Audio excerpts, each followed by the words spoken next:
Por que, Senhor, te conservas longe? Por que te escondes nas horas de angústia?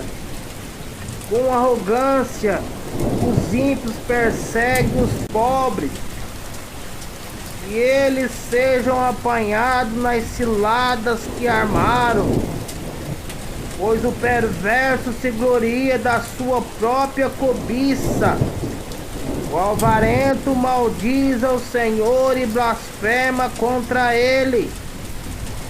Em sua soberba, o perverso não investiga. Tudo o que ele pensa é que Deus não existe.